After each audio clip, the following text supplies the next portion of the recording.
dhuunfanne biyya keenya hin qaban.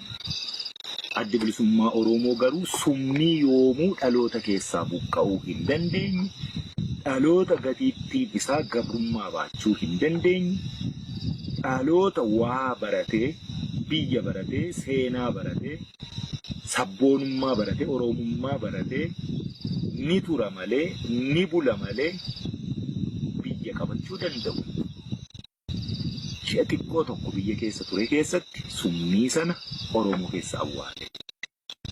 Summii yeroo siin jedhu summii hamaa osoo hin taane summii pozitiif ta'e.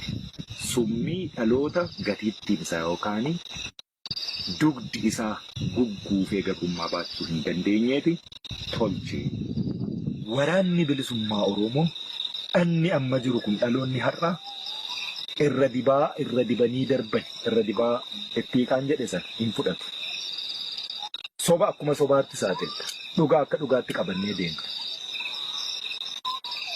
Rakkoo hedduu akka sabaatti nurra ture akka dugda qocaa goophoo nurratti ta'ee nurratti taa'eeru sana yoomiyyuu taanaan du'a dhiisee uummata kana hunduma isaa lafarraayyuu fudhata yoo ta'e. Hunduma isaa saba miiliyoona 60 sanaa olii 70 80 dhaqaa jiru kana hunda isaan gaaga'a taanaan lafa keenya irratti kabajaa hin qabnu taanaan lafeen keenyi jala haa buqatu.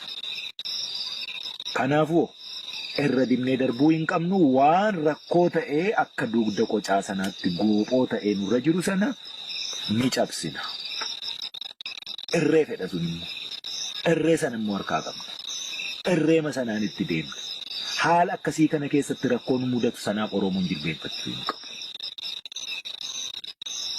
Du'a akkuma sirtime umurii gaafa du'uu qabduu sana namni sii dabalus namni sirraa hir'isus hin jiru waan ta'eef guyyaa kee hin dabartu du'a seenaa qabdu maqaa qabdu du'a yoollee bilisummaa argachuu baanne